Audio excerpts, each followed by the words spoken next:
.9 FM and AM 630, Washington's Mall, WMAL. Now, Washington mornings on the Mall. 105.9 FM. And AM 630. WMAL.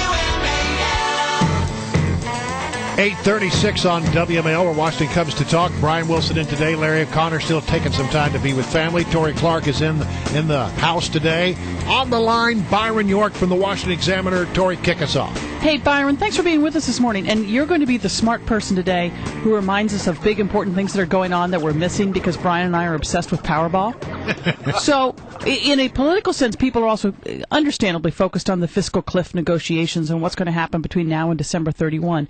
But if we weren't focused on that, we might be doing the usual post-election analysis or discussion. What is the second term going to be like for the Obama administration? So give us your sense and your knowledge of what they've actually talked about and discussed and written about for their second term. Well, the fiscal cliff is kind of like Powerball with only more money. Exactly. A lot more. And more losers, I think. More losers, right? And we all lose. Yeah. Yes, that's the good thing about it. What's interesting, there was a lot of commentary during the campaign to the effect that Barack Obama really didn't have a second-term agenda. And beyond raising taxes, which is what this debate right now is all about, he really didn't talk a whole lot about what he wanted to do. There certainly was no big sort of thing like a stimulus or Obamacare coming up in a second term.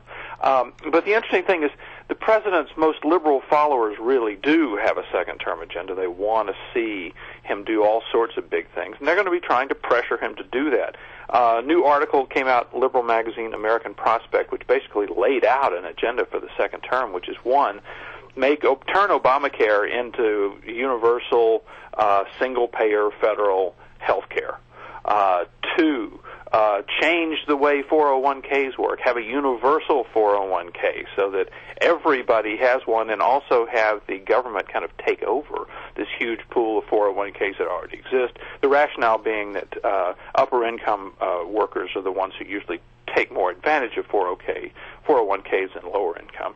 And then the last, kind of an old progressive chestnut, has some sort of guaranteed income for everybody, or at least increase the earned income tax credit so that it kind of acts that way. So there are a lot of progressives who really see Obama's victory as a possible, door to some of the things they've wanted to accomplish for a long time. And I've always had a theory. I'm sorry, Brian. That's right. I've always had this theory that, and I love it, they all call themselves progressives instead of liberals. Conservatives are happy to call themselves conservatives. I am. Liberals have to call themselves progressives. But I always got the sense that the most liberal folks in the Democratic Party were very upset that they didn't get as much in the first term as they thought they should, and that Barack Obama should have advanced, and that now they're saying, okay, this time we mean it for real. And I think they're going to be advancing their agenda more. And I think there are plenty of people in this administration who will feel they have the mandate coming out of this election to do more. It's really fascinating because, I think people in the center, certainly people on the right, would say to liberals, like, what more do you want? He passed universal health care, which had been a liberal goal for generations. He passed a huge stimulus. He increased taxes. He increased regulation, a huge financial services bill. So, I think a lot of people would say that the president accomplished way too much in his first term. But you're absolutely right. They want to see more. And I think one thing that's interesting is they suggest that Obamacare might not actually work as it is now constituted. Tom Harkin, the liberal Democrat from Iowa, called Obamacare a starter home from which they began to build. Just a little incubator.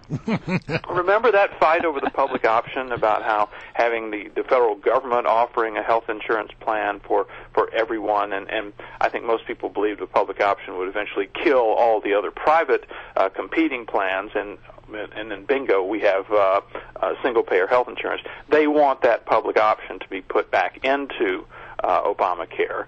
And they want price controls. They want all sorts of stuff. And they believe that Obamacare, which they think is inadequate, is still the foundation on which they can build all this other stuff. I want to get you to weigh in on the other big story up on the Hill right now, which has to do with UN Ambassador Susan Rice. Now, there are a lot of speculation that the president would like to nominate her to be Secretary of State, replacing Hillary Clinton. There's some senators who initially said there ain't no way that's going to happen because of what she did post-Benghazi when going on 5 TV shows and promulgating this story that it all had to do with a video and a protest, which we now know was not the case. Now, yesterday, after making some noises that they might be willing to back down, Susan Rice met with John McCain, Lindsey Graham, Kelly Ayotte, and it didn't apparently go very well. No, I mean, you have the new version of the Three Amigos, which used to be McCain, Graham, and Lieberman, is now McCain, Graham, and Ayotte, met with her. And the interesting thing was, McCain had initially said, no way, no how. Susan Rice is not going to be Secretary of State. I think McCain thought to himself, I probably should have said I'd like to talk with her, Susan Rice, maybe hear her side of the story, get some answers. And he did appear to soften on the Sunday shows, and I think it was only reasonable to say, I mean, as much as you oppose a candidate, say, I'd like to sit down and hear their side of the story. Well, he got to do that yesterday, and then he came out and he was back to no way, no how. One thing I think is interesting that we have to see is obviously a very few senators can still stop a nomination, but we need to see what Republicans beyond the Three Amigos are feeling about Susan Rice. I think it's probably fair to say they have a lot of questions. They might well be prepared to block the nomination, but they want to hear more. Well, Tory makes the case that probably at the bottom line, if there were to be a nomination of Susan Rice to be Secretary of State, those confirmation hearings would largely be sort of a referendum on what happened in Benghazi and how did you get off the path. It would open up a whole can of worms that I'm thinking the Obama administration probably doesn't want to open. You're absolutely right. I mean, think of all the things we don't know about Benghazi, stuff that is still classified about Benghazi, stuff the administration hasn't really wanted to learn about Benghazi. The Susan Rice confirmation hearings for Secretary of State would end up being an investigative, fact-finding hearing about the events in Benghazi and whether she accurately characterized those in her public statement. So you'd have basically an investigative hearing charade in the guise of a confirmation hearing. So I'm not sure the administration wants to do that. So, given all that, my sense of it is that the president may talk pretty tough about this, but ultimately will not nominate her. It was very interesting. You're right about the tough talking. When the president said, "Look, if they got a problem with somebody, come to me."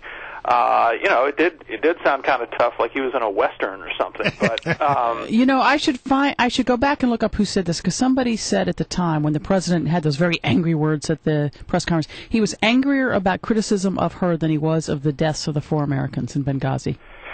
Well, his statements were certainly more measured after the events in Benghazi. But back to Brian's point, I think that in the end, I think a Rice nomination for Secretary of State is probably a bridge too far for the president, especially when he has other nominees who could probably sail through the Senate. And other fish to fry. Okay, we're going to have to leave it right there. Byron, thank you so much. Thank you, guys. 8:44.